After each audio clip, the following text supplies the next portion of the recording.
Friends, శానిటైజేషన్ని తప్పకుండా use చేయండి. ఇలాగా మొత్తం శానిటైజేషన్ యూజ్ చేయడం వల్ల మనకి ఎలాంటి వైరస్ అనేది ఇన్ఫెక్ట్ అవ్వదు. Stay home, stay safe. Hi friends, మనం రెగ్యులర్గా చాలా వెరైటీస్లో వడియాల్ని ప్రిపేర్ చేసుకుంటామండి. కానీ నేను ఈరోజు సూజీతో వడియాల్ని ప్రిపేర్ చేస్తున్నాను. సూజీ మీన్స్ మన బొంబాయి రవ్వ అండి. బొంబాయి రవ్వ యూజ్ చేసి వడియాలు ప్రిపేర్ చేస్తున్నాను. సో అవి ఎలా ఉంటాయి అనేది నేను మీకు వీడియోలో చూపిస్తాను. సూజీ రవ్వ వడియాలకు కావాల్సిన ఇంగ్రీడియంట్స్ ఏంటో నేను మీకు చూపిస్తానండి. ఇక్కడ నేను దీనికోసం 1 కప్ బొంబాయి రవ్వని తీసుకున్నాను. ఉప్మా రవ్వ అంటారు కదా, ఈ బొంబాయి రవ్వని 40% గ్రైండ్ అయ్యేలాగా గ్రైండ్ చేసుకున్నానండి. సాఫ్ట్గా కొంచెం పౌడర్ అయితే సరిపోతుంది, మనకి ఎక్కువ అవసరం లేదు. ఇలా పౌడర్ చేసుకొని మీకు ఎంత క్వాంటిటీ కావాలంటే అంత క్వాంటిటీ యూజ్ చేయొచ్చు. నేనైతే ఈరోజు 2 కప్స్ యూజ్ చేస్తున్నాను. కానీ కన్ఫ్యూజ్ లేకుండా నేను మీకు 1 కప్ మెజర్మెంట్ కూడా చెప్తానండి. నేను ఇక్కడ 2 కప్స్ యూజ్ చేస్తున్నాను. దీనికోసం 1 టేబుల్ స్పూన్ జీలకర్ర, అలాగే 8 ఎండుమిర్చిని యూజ్ చేస్తున్నాను. ఇప్పుడు ఈ ఎండుమిర్చి జీలకర్రని ఒక కోర్స్లో గ్రైండ్ చేసుకోవాలి. మరీ మెత్తగా కాదు, మరీ బరకగా కాదు, మీడియంలో గ్రైండ్ చేసుకోవాలి. చూడండి, ఇలా గ్రైండ్ చేసుకుంటున్నాను. ఇలా గ్రైండ్ చేసుకుంటే సరిపోతుంది. ఇప్పుడు మనం 40% మిక్స్ చేసుకొని గ్రైండ్ చేసుకున్నటువంటి పౌడర్ని, ఉప్మా రవ్వని ఇప్పుడు నేను వాటర్తో యాడ్ చేసి బ్యాటర్ లాగా ప్రిపేర్ చేసుకుంటున్నాను. ఇక్కడ నేను చూపిస్తాను కదండి, 2 కప్స్ తీసుకున్నాను రవ్వని. ఇలా 2 కప్స్ యాడ్ చేసిన తర్వాత ఇందులో 4 కప్స్ వాటర్ యూజ్ చేసి మనం డఫ్ని ప్రిపేర్ చేసుకుంటాము, బ్యాటర్ని. చూడండి, ఇందులో నేను 4 కప్స్ యాడ్ చేసినాను. మీరు 1 కప్ రవ్వని తీసుకున్నట్లయితే 2 కప్స్ వాటర్ని ఇందులో యాడ్ చేసుకొని డఫ్ ప్రిపేర్ చేసుకోవాలి.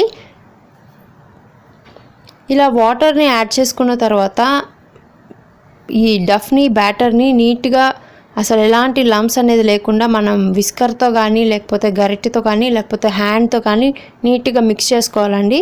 ఇలా ఒక 5 to 10 మినిట్స్ వరకు మిక్స్ చేసి పక్కన పెట్టుకోవాలి. ఇలా స్టిర్ చేసుకోవడం వల్ల మనకి ఏమవుతుందంటే రవ్వ కాబట్టి గడ్డలు లేకుండా ఈవెన్గా మిక్స్ అయిపోతుంది వాటర్లో. మనకి బ్యాటర్ అనేది పర్ఫెక్ట్గా ప్రిపేర్ అవుతుంది ఫ్రెండ్స్. సో అందుకనేసి ఇలా మిక్స్ చేసుకుంటూ ఉండాలి ఒక 10 మినిట్స్ వరకు. చూడండి, ఇలా మిక్స్ చేసుకున్న తర్వాత మనకి బ్యాటర్ అనేది ఇలా ప్రిపేర్ అయిపోతుంది. ఇలా ప్రిపేర్ చేసుకున్న బ్యాటర్ని ఒక 5 మినిట్స్ వరకు పక్కన పెట్టుకోవాలి. ఇలా పక్కన ఉంచడం వల్ల మనకి రవ్వ అనేది ఇంకా సాఫ్ట్ అవుతుంది. ఇప్పుడు వడియాల పిండి రెడీ చేసుకోవడానికి వాటర్ని బాయిల్ చేసుకోవాలి. దీనికోసం నేను 14 కప్స్ యూజ్ చేశాను, ఎందుకంటే 2 కప్స్ రవ్వ తీసుకున్నాను కాబట్టి. మీరు 1 కప్ రవ్వకైతే 7 కప్స్ వాటర్ని బాయిల్ చేసుకోవాలండి. చూడండి, వాటర్ బాయిలింగ్ అవుతున్నాయి కదా, ఈ టైంలో సాల్ట్ని తగినంత యాడ్ చేసుకోవాలి. కొంచెం తక్కువగానే యాడ్ చేసుకోండి, ఎందుకంటే వడియాలు డ్రై అయిపోయిన తర్వాత మనకి సాల్ట్ కొంచెం ఎక్కువగానే ఉంటుంది. సో అందుకనేసి లిమిట్గా యాడ్ చేసుకోండి.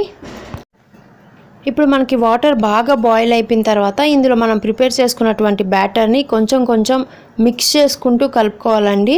ఇలా అయితే మనకి ఈజీ అవుతుంది, ఒకేసారి కలపకూడదు. సో ఇలా కొంచెం యాడ్ చేసుకుంటూ ఇలా మొత్తాన్ని స్టిర్ చేసుకుంటూ ఈవెన్గా మిక్స్ చేసుకుంటూ ఉండాలి. ఇలా మీడియం ఫ్లేమ్లో ఒక 5 మినిట్స్ వరకు మిక్స్ చేసుకోవాలి ఫ్రెండ్స్. ఈలోపే మనకి సూజీ అనేది కొంచెం సాఫ్ట్ అవుతుంది, ఉడికిపోతుంది. చూడండి, ఇలా మిక్స్ చేసుకుంటూ ఉండాలి. చూస్తున్నారు కదా, కొంచెం దగ్గర పడుతుంది అన్నమాట రవ్వ.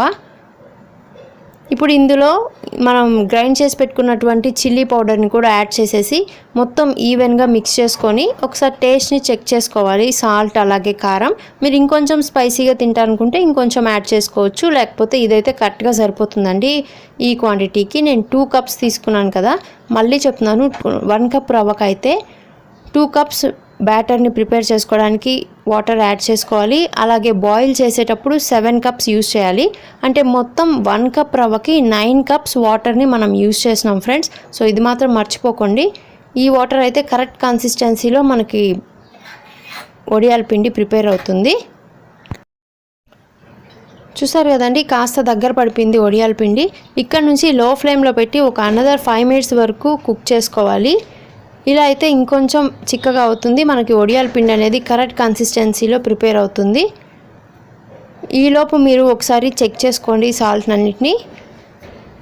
ఇలా బ్యాటర్ మొత్తం ప్రిపేర్ అయిపోయిన తర్వాత నేను కవర్స్ మీద పెడుతున్నాను కాబట్టి వడియాలు కాస్త కూల్ చేసుకోవాలి పిండిని. సో అందుకనేసి నేను 2గా డివైడ్ చేసుకున్నాను పిండిని. ఇందులో కాస్త కలర్ వేసుకున్నాను, చూసేదానికి కొంచెం అట్రాక్టివ్గా ఉంటుంది, పిల్లలు కూడా కొంచెం ఇంట్రెస్ట్గా తింటారు కాబట్టి కొంచెం కలర్ యాడ్ చేశాను. ఇలా యాడ్ చేసుకొని కూల్ డౌన్ చేసుకోవాలి. కాస్త కూల్ చేసుకుంటే సరిపోతుందండి, ప్లాస్టిక్ కవర్ మీద ఓవర్ హీట్ పెట్టకూడదు కాబట్టి. ఒక 30% కూల్ చేసుకున్నాను. ఇలా కూల్ చేసుకొని మనం ఇంట్లో అయినా బయట బాల్కనీలో అయినా పెట్టుకోవచ్చు అండి, చాలా ఈజీగా డ్రై అయిపోతాయి. చూడండి, ఇలా ప్లాస్టిక్ కవర్స్ మీద పెట్టుకోవచ్చు, క్లాత్ కన్నా కవర్ మీద ఈజీగా ఉంటుంది మనకి. ఇలా 1 by 1 వడియాల్ని నీట్గా రౌండ్గా ఇలా పెట్టుకుంటూ వెళ్ళిపోతే మనకి ఒక 6 అవర్స్లో కాస్త డ్రై అయిపోతాయి బాగా. ఆ తర్వాత మనం టర్న్ చేసుకొని మళ్ళీ డ్రై చేసుకోవచ్చు. చాలా ఈజీ ప్రాసెస్ అండి, చాలా ఈజీ వేలో మనం పెట్టుకోవచ్చు. జనరల్గా మనం బియ్యం పిండి అలాగే సగ్గుబియ్యం యూజ్ చేసి కూడా వడియాలని ప్రిపేర్ చేసుకుంటాము, కానీ ఈ సూజీ రవ్వతో కూడా చాలా టేస్ట్గా ఉంటాయి, చాలా సూపర్గా ఉంటాయి. ఒకసారి ట్రై చేయండి ఫ్రెండ్స్. ఇలా ఈవెన్గా పక్కన కొంచెం డిస్టెన్స్ ఇచ్చుకుంటూ పెట్టుకుంటూ వెళ్తే మనకి వడియాలు అనేవి తీసేటప్పుడు కూడా ఈజీగా వచ్చేస్తాయి. చూడండి, ఇలా డ్రై అయిపోయాయి ఈవినింగ్ కల్లా వడియాలు మొత్తం. ఇప్పుడు ఈ వడియాల్ని ఈజీగా మనం తీసేసుకోవచ్చు. ఇలా 1 by 1 తీసేసి మనం సపరేట్గా డ్రై చేసుకోవచ్చు. ఒక 2 to 3 days వరకు ఎండలో డ్రై చేసుకుంటే మనకి ఇవి 1 year వరకు కూడా నిల్వ ఉంచుకోవచ్చు అండి, ఏం పాడవు, టేస్ట్ కూడా ఏం తగ్గిపోదు. మనకి ఎప్పుడు కావాలంటే అప్పుడు ఇన్స్టెంట్గా డీప్ ఫ్రై చేసుకొని తినొచ్చు, చాలా టేస్టీగా ఉంటాయి ఫ్రెండ్స్. చూడండి, అన్నీ ఈజీగా ఊడిపోతున్నాయి, మనం తీసేసుకోవచ్చు అనమాట, అస్సలు బ్రేక్ అవ్వవు. క్లాత్ కూడా ప్రిఫర్ చేస్తారు చాలామంది, కానీ క్లాత్ అయితే మళ్ళీ వాటర్ స్ప్రే చేసుకొని తీసుకోవాలి. అలా కన్నా ఇలా మనం ప్లాస్టిక్ కవర్స్ మీద పిండిని కొంచెం కూల్ చేసుకొని పెట్టుకుంటే ఏం ప్రాబ్లం ఉండదండి. దీనికోసం కవర్స్ అంటూ ఏం సపరేట్గా ఉండవు ఫ్రెండ్స్. ఇవి మనకి ఇంట్లో లభించేటటువంటి నార్మల్ కవర్స్ అయినా, బిగ్ బజార్ కానీ మనకి షాపింగ్ మాల్ కవర్స్ కానీ ఏమైనా యూజ్ అవుతాయి. అలాగే శారీస్కి వస్తాయి కదా ప్లెయిన్ ట్రాన్స్పరెంట్ కవర్స్, అలాంటివి కూడా యూజ్ చేయొచ్చు. నేనైతే అవే యూజ్ చేశాను. చూడండి, ఇలా అన్నీ 1 by 1 తీసేసుకొని మనం సపరేట్గా మళ్ళీ ఒక 2 to 3 days వరకు ఇలా డ్రై చేసుకోవాలి సన్లో. ఇప్పుడు నా వడియాలు ఎలా వచ్చాయి, అవి హిట్టా ఫట్టా అనేది నేను మీకు ఫ్రై చేసి చూపిస్తాను ఫ్రెండ్స్, సో తప్పకుండా చూడండి. వడియాలు డీప్ ఫ్రై చేసుకోవాలంటే మనం ముందుగా ఆయిల్ని ఓవర్ హీట్ చేసుకోవాలండి. ఇలా ఓవర్ హీట్ అయినప్పుడు మనకు వడియాలు వేయగానే ఈజీగా ఫ్రై అయిపోతాయి. చూడండి, ఈజీగా వచ్చేస్తున్నాయి. సో నా వడియాలు సక్సెస్, చాలా బాగా వచ్చాయి. డెఫినెట్గా ట్రై చేయండి ఫ్రెండ్స్, చాలా టేస్టీగా ఉన్నాయి. పప్పు కాంబినేషన్స్ అలాంటి వాటిలోకి చాలా టేస్టీగా ఉంటాయి. ఇలా వడియాల్ని 1 by 1 ఫ్రై చేసుకొని ఎయిర్ టైట్ కంటైనర్లో స్టోర్ చేసి పెట్టుకున్నప్పుడు కూడా మనం ఒక 1 week వరకు యూజ్ చేయొచ్చు, ఏం ప్రాబ్లం ఉండదు. సో చూసారు కదండి, సూజీతో వడియాలు చాలా టేస్టీగా ఉన్నాయి. ఒకసారి ట్రై చేసి మీకు ఎలా వచ్చాయనేది కామెంట్ చేయండి ఫ్రెండ్స్. సో చూసారు కదండి, ఇన్స్టెంట్గా సూజీతో కూడా మనం వడియాలని ఎలా ప్రిపేర్ చేసుకోవచ్చో.